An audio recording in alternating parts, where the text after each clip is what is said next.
Buenas, mi nombre es Dairon Padilla Cubillo y este es el video del trabajo en clase número 4 para el curso de Compu y Sociedad en el día 29 de febrero de 2024.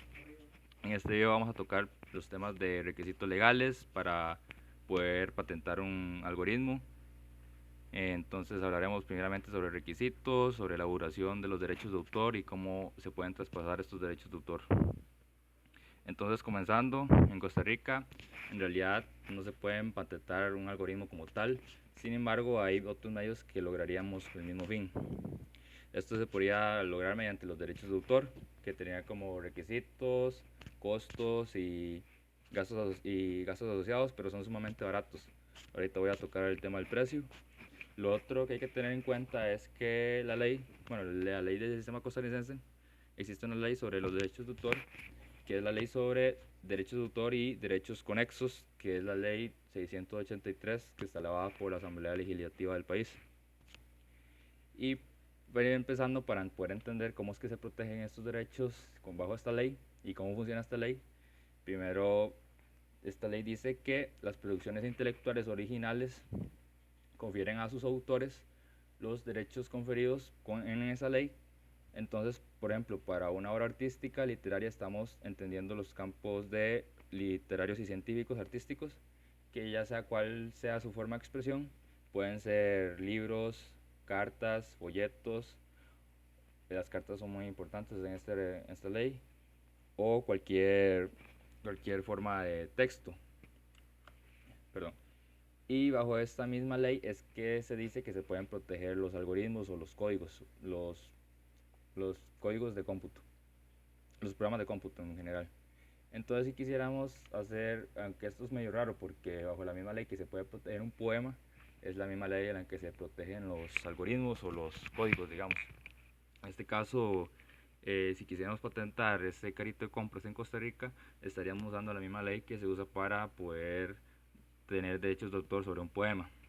Entonces, haciendo mofa de esto, podríamos decir que, por poner un ejemplo, el poema de Ali Chumacero que dice: pensar en tu mirada y en mi olvido, dejando el pensamiento dilatado a través de tus ojos anegado, en tu mismo vivir por su sentido. Después mirar tu olvido que a mí asoma como una rosa que al espacio diera leve prolongación y luego fuera la propia luz que toca con su aroma. Entonces, bajo este principio, bueno, esta deducción, entonces este poema estaría regido bajo la misma ley, que equivaldría a proteger, digamos, una línea de código que diga mi variable igual a mi variable más uno. Como si este código que está compuesto nada más por esta línea, vamos por poner este ejemplo, sería una obra literaria. Y es algo gracioso, normalmente entendemos como obra literaria algo que nos gusta escucharlo o que sentimos placer a leerlo. Entonces, la única analogía que logro deducir de este como problema legal, no sé si podría decir así, es que de la misma forma que nosotros sentimos placer de escuchar un poema o leer un poema, leer un libro, es el mismo placer que podemos tener al ver un código bien hecho y documentado. Sería la única analogía que puedo encontrar porque no les veo mucha parecido. Pero así es como funciona la ley del país para proteger esto que podríamos dar. Ahora, por otra parte, para hablar sobre cuánto cuesta el derecho de autor en el país, esto se tiene que usar pagando unos timbres. Estos timbres son tres. El primero es el timbre del registro nacional, que vale 2.000 colones. El otro es el timbre de derechos de fiscales, que vale 125 colones. Y el último sería el de archivos nacionales, que vale 5 colones. O sea, son bastante baratos en general. En total serían 2.130 colones. Algo bastante asequible, digamos barato. Y eso es lo que costaría prácticamente poder pagar nuestro derecho de autor en una obra literaria aquí en Costa Rica. El otro tema que iba a contestar en este video es sobre cuánto es la duración de los derechos de autor.